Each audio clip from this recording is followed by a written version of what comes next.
Students, after successful completion of the normal distribution, which is for a continuous random variable, next concept is testing of hypothesis. In this, we have large sample test, small sample test, and chi-square test. Okay? So ये तीन प्रकार के test है. कुछ syllabus में, कुछ discipline में से कंप्यूटर है, मैकेनिकल आप सिलेबस देखना है, उसमें से जनरली लार्ज सैंपल टेस्ट उन्होंने हटा दिया है. बट स्टिल स्मॉल सैंपल के लिए मैं थोड़ा लार्ज सैंपल का प्रॉब्लम सॉल्व करूंगा. क्या है वो बताता हूं मैं. तो हमारी इधर सेंसस होता है. सेंसस मतलब जनगणना, यानी घर घर में जाके कितने मेंबर है वो आके नोट करते हैं. फिर हर एक का इनकम, हर एक का कौन सा रेशन कार्ड है, कैसे आधार कार्ड है, हर एक का कुछ डिसीज है क्या, मेडिकल हिस्ट्री, क्या काम करते हैं, गवर्नमेंट है या प्राइवेट है या ओन बिजनेस है, स्मॉल है, बड़ा है, कोई घर काम करता है, कोई फेरी वाला है, दुकानदार है, सब दुनिया भर का डेटा इकट्ठा करते हैं. यानी पूरा इंडिया का पॉपुलेशन इसमें कवर होता है. इसलिए वो करने में लाखों लोग काम करते, हजारों दिन, 1-2 साल काम चलता है. इसलिए और बाद में वो डेटा एनालिसिस किया जाता है. But is it possible? आज के धक्का-धक्की के लाइफ में हमें चुटकी में रिजल्ट चाहिए. इसका दूसरा सबसे एग्जाम्पल मैं सटीक देता हूं, इलेक्शन. अब इलेक्शन में जो वोटिंग होता है वो खुलेआम सबको, जो एलिजिबल है 18 एंड अबव को वोटिंग होता है. अभी उसमें से बहुत लोग करते नहीं, वो अलग बात, लेकिन हम मानेंगे कि वो पॉपुलेशन को पूरा वोटिंग का अधिकार है. हजारों लोग वोटिंग में काम करते हैं, ऑफिसर, प्यून्स, मशीन्स, और वो रिजल्ट डिक्लेयर होते हैं. उसके लिए बहुत बड़ा मैन पावर लगता है और बहुत बड़ी संगठन लगता है. इलेक्शन कमीशन के अंडर एक गवर्नमेंट के बहुत ज़्यादा लोग हैं, वो काम करते हैं. At the same time election counting के थोड़ा पहले, शाम को, काउंटिंग के प्रीवियस शाम को आपको रिजल्ट दिखाई देंगे. कौन से? Exit poll. वो एग्जिट पोल क्या करते हैं? मेरे पास तो कोई आके पूछा नहीं तुमने सर कौन से पार्टी को वोट दिया, लेकिन फिर भी वो बताते कि वसई में ये आएगा चुन के, पालघर में ये आएगा, महाराष्ट्र में इसका गवर्नमेंट होगा, इतने एमएलए होंगे, इतने एमपी होंगे. कैसे करते? वो क्या घर घर जाके पूछते? वो क्या इलेक्शन का मशीनरी यूज करते? No, they do sampling. So there are two concept, population and sample. Population के साथ खिलवाड़ करना बहुत ही बेकार काम है. इलेक्शन में आपको मालूम है लाखों लोग काम करते हैं और महीनों महीनों चलता है वो काम. और उसके पोलिंग के पहले, इलेक्शन के पहले भी महीनों महीने काम चलता है. तो sampling is the best method. और वो सैम्पलिंग के भी तरीके हैं. वो सैम्पलिंग बायस्ड हो सकता है, यानी अगर मुझे किसी को जिताना है तो बायस्ड हो गया. प्रोडक्ट आपको सेल करने हैं, हिंदुस्तान लीवर है, पतंजलि, रामदेव बाबा है, वो जो एडवर्टाइज करते हैं उसका क्या इफेक्ट हो रहा है, कौन से वर्ग में उसका प्रोडक्ट खपता है, उसके लिए वो एनालिसिस करना पड़ेगा. ये स्टैटिस्टिक्स के अंडर आता है और बहुत बड़ा ये साइंस ही बोल सकते हैं हम उसको है. तो ये सैम्पलिंग जो है वो क्या होता है? There is something like a population और यूनिवर्स. यूनिवर्स मतलब टोटल पॉपुलेशन. यूनिवर्स का मतलब है टोटल क्या है? पॉपुलेशन. पॉपुलेशन के जो पैरामीटर है उसको पैरामीटर बोलते हैं. यानी पॉपुलेशन का मीन म्यू, उसको पैरामीटर बोलते हैं. पॉपुलेशन का स्टैंडर्ड डिविएशन एसडी है, सिग्मा, उसको पैरामीटर बोलते हैं. अंडरस्टूड? पॉपुलेशन के जो मीन और एसडी है उसको पैरामीटर बोलते हैं. अब इस पॉपुलेशन से मैंने सैंपल लिया, अलग सैंपल, एन सैंपल लिए. कितने? Capital N sample. और हर एक सैंपल का साइज है स्मॉल एन. यानी इस सैंपल में एन लोग है, इसमें एन लोग है, इसमें भी एन लोग है, लेकिन ऐसे सैंपल कितने? 1 2 3 4 हजार सैंपल है. सो एन इज 1000. और हर सैंपल की साइज 100 है, इसमें 100 है, तो एन इज अ सैंपल का साइज. दोनों में फर्क समझा? एक है सैंपल का साइज छोटा है दूसरा एक नंबर ऑफ सैंपल्स, उसका हमें लेना देना नहीं है। अब हर एक सैंपल का एक मीन होगा, या हर एक सैंपल को हम ऐड करके डिवाइड बाय n करेंगे तो मीन आएगा। हर एक सैंपल के मीन होंगे x1 बार, x2 बार, कैपिटल N सैंपल है, xn बार, ये इसके मीन है। अगर मैंने उसको मीन को हिस्टोग्राम बनाया, हिस्टोग्राम, तो आपको ये कर्व आएगा। ये कर्व तो नॉर्मल कर्व जैसा दिखता है, यस, ये कर्व नॉर्मल कर्व जैसा दिखता है। अब ये जो सैंपल है ना x1 बार, x2 बार, इनको हम ऐड करके डिवाइड बाय n करूंगा तो मुझे सैंपल का मीन मिलेगा x बार। x बार क्या मिलेगा? सैंपल का mean. x bar is mean of sample का मीन, समझे कि नहीं? ये सैंपल के मीन है, उसका mean. So x bar is mean of sample means, ये जो सैंपल के मीन्स है उसका मीन, म्हणजे x1 bar plus x2 bar plus xn bar upon n। ये जो मीन ऑफ सैंपल मीन है ना, ये बहुत ही क्लोज होगा पॉपुलेशन मीन को, ये बहुत ही क्लोज होगा पॉपुलेशन मीन को, ऐसा माना जाता है अगर आपके सैंपल सही है तो। अब सैंपल का मीन, अगर पॉपुलेशन का मीन आपको पास नहीं है तो आप सैंपल के मीन का मीन पॉपुलेशन का मीन करके यूज कर सकते हैं। अब सैंपल का स्टैंडर्ड डिवीजन कैसा आएगा? Sample x sigma x bar, यानी क्या है? Standard division of x bar. x bar कौन है? Sample mean. Standard division of sample mean, उसको स्टैंडर्ड एरर बोलते हैं। क्या बोलते हैं? Standard error. वो क्या होता है? अगर sigma is a standard division of population, then standard division of sample means होगा सिग्मा अपॉन रूट n। क्या होगा बच्चों? Sigma upon root n। Now आपको एक बात बतानी है कि ये x बार है ना, mean of sample size n, यानी हर एक के मीन है, x1 बार, x2 बार, x3 बार, xn बार, उसको हम जनरली बोलेंगे x बार। ये जो x बार है, x बार, ये x बार है ना, यानी इन जनरल ये सब mean of sample size n, और म्यू है पॉपुलेशन का मीन, और सिग्मा है SD of population. Then x bar is normally distributed with mean mu and SD sigma by root n।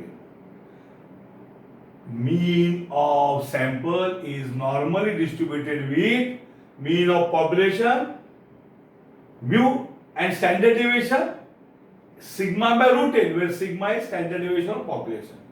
So कैसे लिखा जाता है?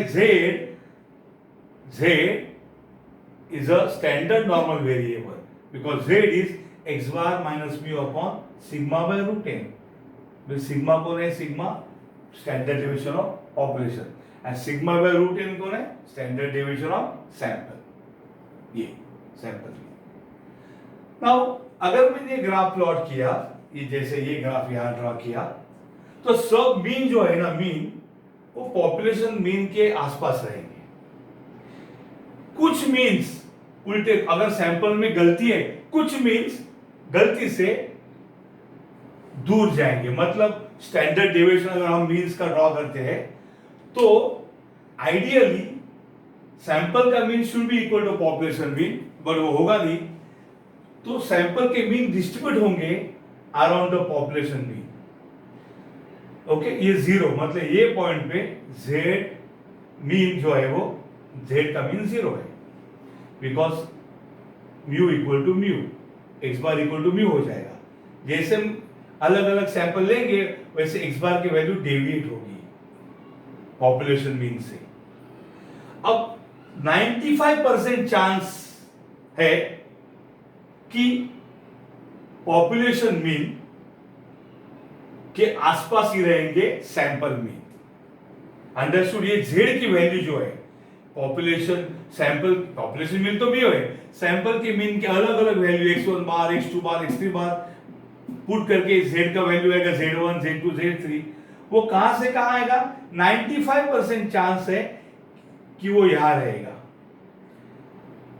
कितना वो लिमिट है? 95%। ये अभी chance means probability means area, तो ये जो एरिया है ये 95% है, और ये जो एरिया है वो दोनों मिला के 5% होगा।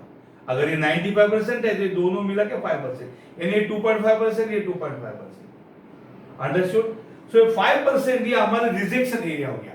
अगर पॉपुलेशन मीन से सैंपल मीन बहुत ही ज्यादा डेविएट हो रहा है तो z की वैल्यू 1.96 से ज्यादा होगी, या यहाँ ये साइड -1.96 से कम होगी, बट ये बहुत रेयरली होगा, इसका चांस खाली 5% है, इसलिए उसको बोलते हैं rare event.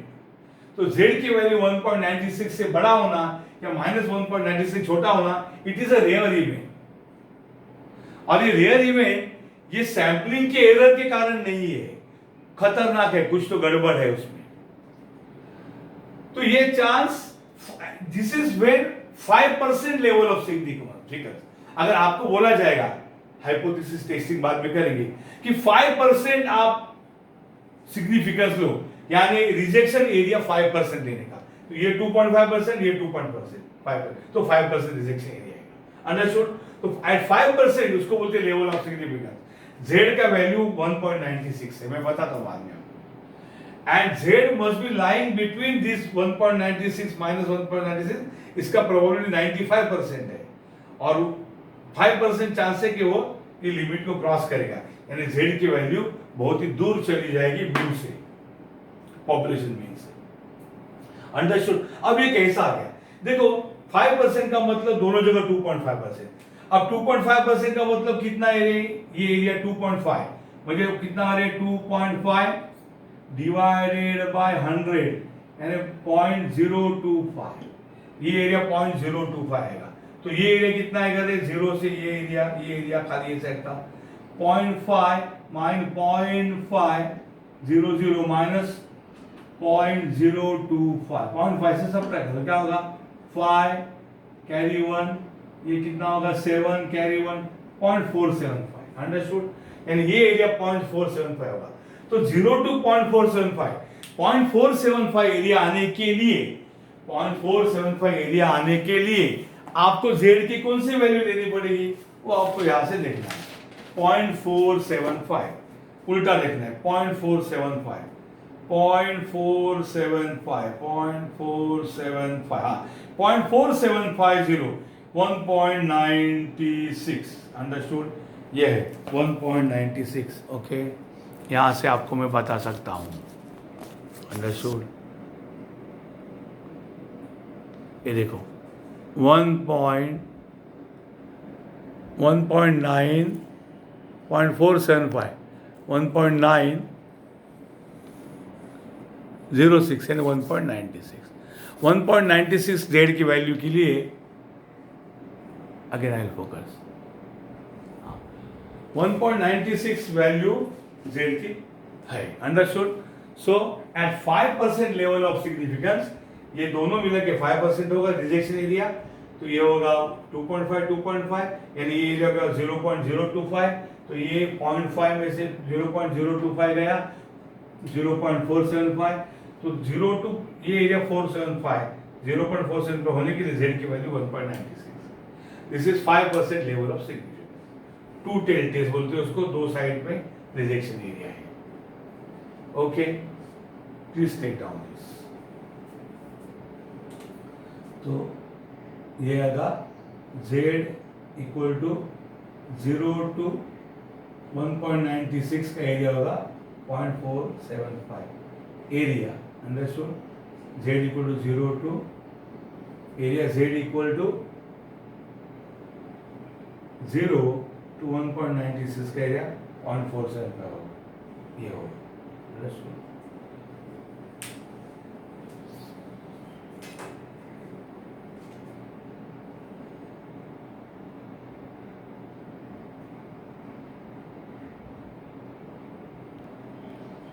Now students, I have given you purposely the three graphs here again. The 10% level of significance, 5% level of significance which we already studied, and 1% level of significance. In 10% level of significance, of course these are all cases of two-tailed test. I will tell you two-tailed, don't shifty test है। इसलिए hypothesis बाद में आपको पता चलेगा जब construct करेंगे। तो टू टेल टेस्ट का मतलब ये रिजेक्शन एरिया दोनों साइड में, और टू टेल टेस्ट ये दो शिफ्टी है। तो टू टेल टेस्ट में 10% लेवल ऑफ सिग्निफिकेंस मतलब रिजेक्शन एरिया टोटल 10% है। तो ऑफ कोर्स टू टेल है तो 5% left right hand side, 5% left hand side, तो एक्सेप्टेंस एरिया इज 90%। यानी हमारा मीन ये पॉपुलेशन मीन के और दोनों का डिफरेंस जो है उससे जो जेड होगा स्टेट स्टैटिस्टिक वो इस एरिया में आना चाहिए। मतलब हमारा मीन जो है सैंपल का मीन ये पॉपुलेशन मीन है, सैंपल के मीन के कारण ये जेड की वैल्यू आई है। तो जो जेड की वैल्यू जो आएगी जेड इज इक्वल टू अपना है x bar minus mu upon sigma by root a, है ना। ये पॉपुलेशन का मीन है, पॉपुलेशन का एसडी है, और ये अपना सैंपल मीन है। तो सैंपल के मीन्स 90% चांस है कि ये एरिया में रहेंगे, 5% यहाँ 5%, 10% रिजेक्ट होंगे। तो इसीलिए एक साइड का एरिया 5% होगा बिकॉज टोटल एरिया 10%, ये 5% मतलब 5/100 यानी 0.05 है ये प्रोबेबिलिटी। तो ये टोटल 0.5 है एरिया, उसमें से 0.05 गया तो 0.45 बचा।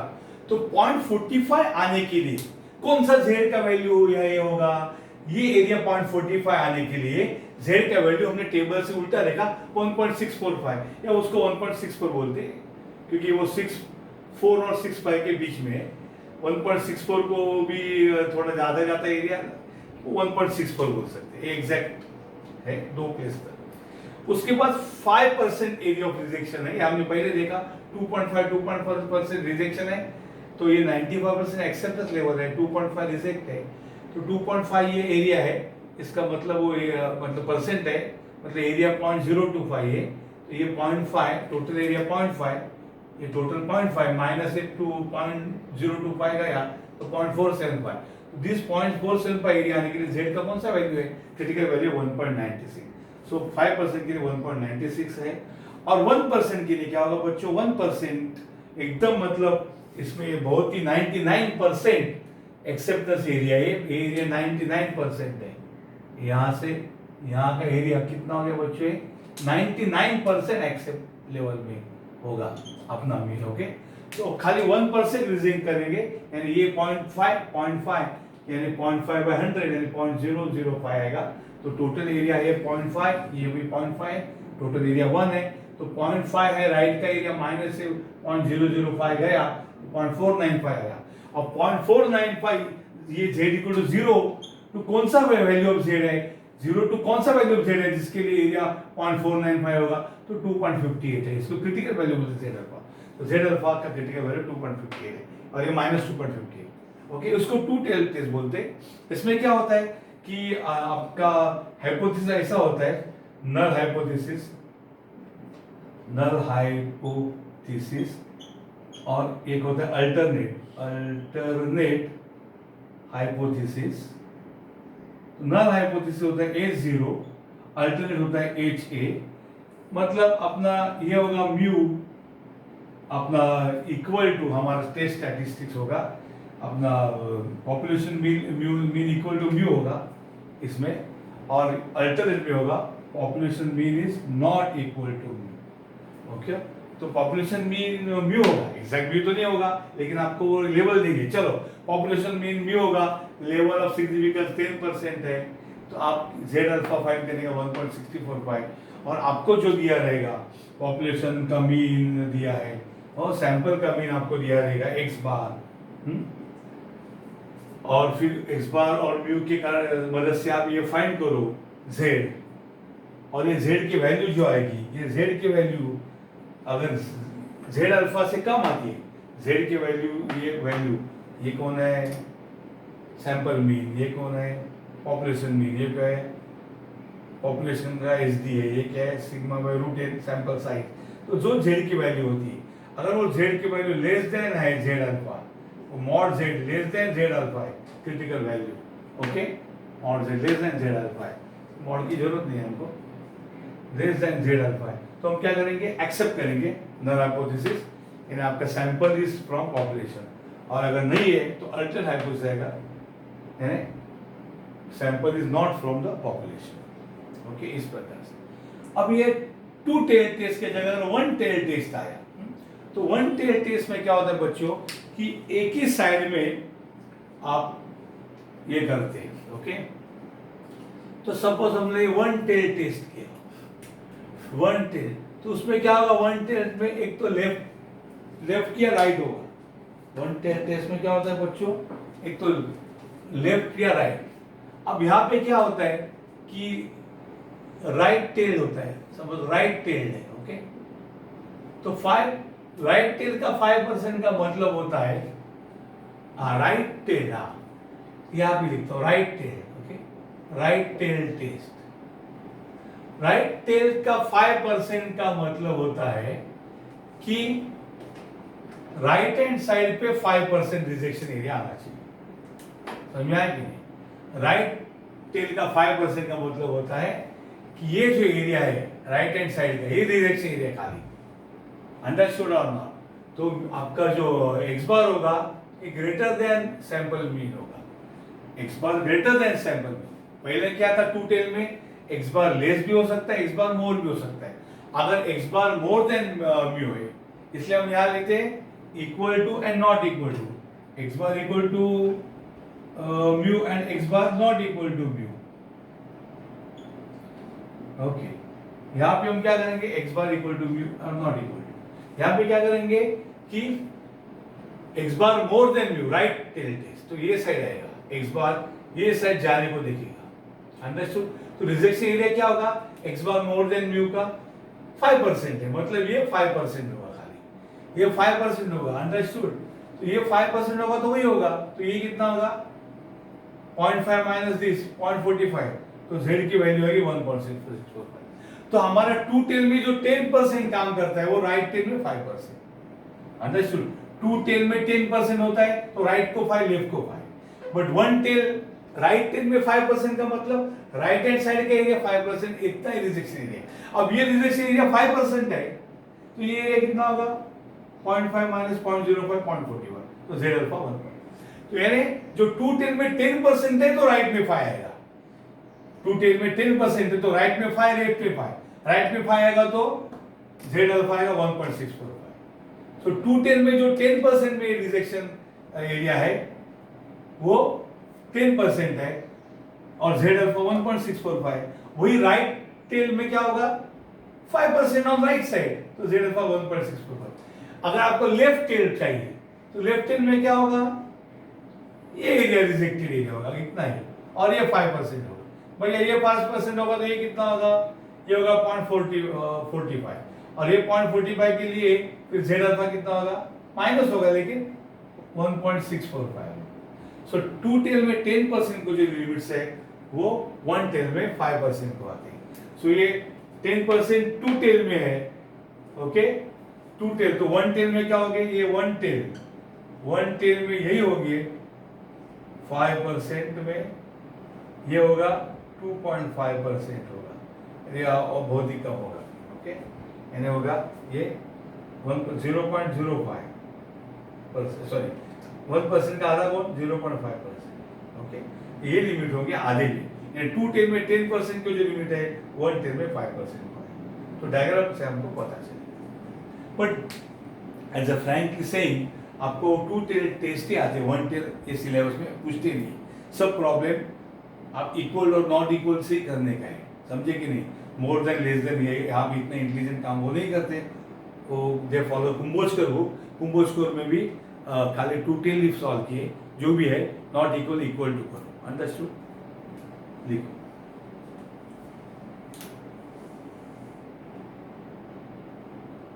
ये आपको दुरुस्त करना पड़ेगा, ओके, पहले वाला लिखना पड़ेगा। तो ये अगर ये टू टेल है तो टू टेल है, लेफ्ट टेल हो गया, okay, left tail 5%, okay, left tail का मैंने 5% बात है, ये 5% मतलब ये कितना हो गया, वही हो गया 0.45, ठीक है, ये कितना एरिया हो गया 0.05 0.45, इसके लिए z का वैल्यू -1.645, z अल्फा कितना आ गया -1.645 at 5% level of significance if it is left tail, understood? इस प्रकार से टू टेल का कॉपी करो बराबर से।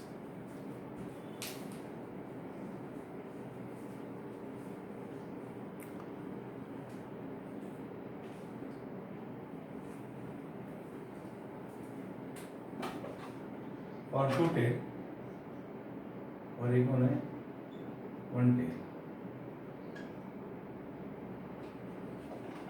2 टेल और ये 1 टेल, आइदर लेफ्ट और राइट, यही वैल्यू क्रिटिकल है। 1 टेल का 5% यानी 2 टेल का 10%, डबल करने और वो value.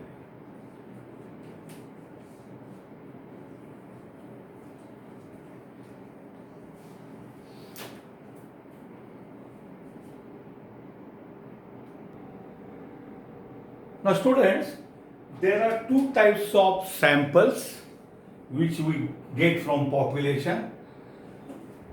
One is large sample where number of elements, number of items in the sample more than 30, or there is a small sample when number of items less than 30. We don't have large sample for mechanical, civil or computer branch. We only have small sample. In the old syllabus large was there, so we did not elaborate, but मैं आपको बताता हूँ इसका थोड़ा सा। तो large sample में आपको Z नाम का पैरामीटर फाइंड करना है। Z जो पूरा नॉर्मल में हमने देखा वो Z फाइंड करना था, अब उसका फायदा नहीं, नॉर्मल तक सीमित है। That Z is x bar minus mu upon sigma by root a. ये Z था हमारा, इसके लिए लार्ज सैंपल के लिए ये सैंपल मीन है, ये पॉपुलेशन मीन है। Sigma is the standard deviation of population, n is size of sample. Okay, लेकिन जब सैंपल स्मॉल होता है तो स्टूडेंट्स आप टी डिस्ट्रीब्यूशन यूज करते हैं, उसको स्टूडेंट्स टी नाम भी दिया गया है, वो हम देखेंगे नेक्स्ट लेक्चर से, ये हमको नहीं देखना है, दिस वी नीड नॉट सी। और स्टूडेंट टी डिस्ट्रीब्यूशन में आपका टेबल भी अलग होगा, x bar minus mu divide by s by root n minus 1, जो मैंने 1 टेल 2 टेल सब बताया। हाँ, वो इधर मतलब वो अलग ही इसका टेबल है, मैं आपको बताता हूँ। इधर वो टी डिस्ट्रीब्यूशन का टेबल, इधर totally different student T distribution का टेबल, उसमें वो 1 टेल 2 टेल से बेटर है। ये देखो, ये इस प्रकार से है वो स्टूडेंट टी डिस्ट्रीब्यूशन, इसमें आपको डिग्री ऑफ फ्रीडम वगैरह ऐसा है परसेंट। ओके, यहाँ पे टी डिस्ट्रीब्यूशन है, आपको यहाँ डिग्री ऑफ फ्रीडम है, ये डिग्री ऑफ फ्रीडम। ओके, और यहाँ पे आपकी वो वैल्यूज़ है अलग अलग, आपको 1 टेल 2 टेल जैसा है, लेकिन 20%, 10%, 5%, 2%, 1% वैल्यू डायरेक्ट मिलती है यहाँ पे। आपको ये देखना है स्टूडेंट टी डिस्ट्रीब्यूशन। ओके, तो अपना यहाँ पे काम आसान किया है उन्होंने। तो this is totally not there, हमने वो 1 टेल 2 टेल देखा, वो सेल्फ लर्निंग में चला गया। अभी हमने यहाँ पे ये अलग ही काम है। यहाँ पे आपको डिग्री ऑफ फ्रीडम होता है, अगर हमारे पास n चीज़ें हैं तो डिग्री ऑफ फ्रीडम बोलते हैं उसको, डिग्री ऑफ फ्रीडम n-1 होता है, n-1, इसको न्यू बोलते हैं वो बहुत बार, या कुछ बुक उसको 5 बोलते हैं डिग्री ऑफ फ्रीडम। इसका मतलब मैं इससे समझाता हूँ। आपको बोला कि 3 नंबर की सम, 3 नंबर्स की सम है, आपको है 100, x plus y plus z equal to 100। तो आप 3 नंबर चूज करो, तो आप बोलेंगे एक नंबर आपने चूज किया 50, तो आपके दूसरे 2 नंबर की डिग्री ऑफ फ्रीडम कम होगी, उसको आपको कोई भी नहीं ले सकते। इस प्रकार से है वो, अंडरस्टूड। हम बात करेंगे नेक्स्ट लेक्चर में, टी डिस्ट्रीब्यूशन को अलग ही लेक्चर लेना पड़ेगा, लेकिन मैंने आपको जो बताया वो ये याद रखो। ओके।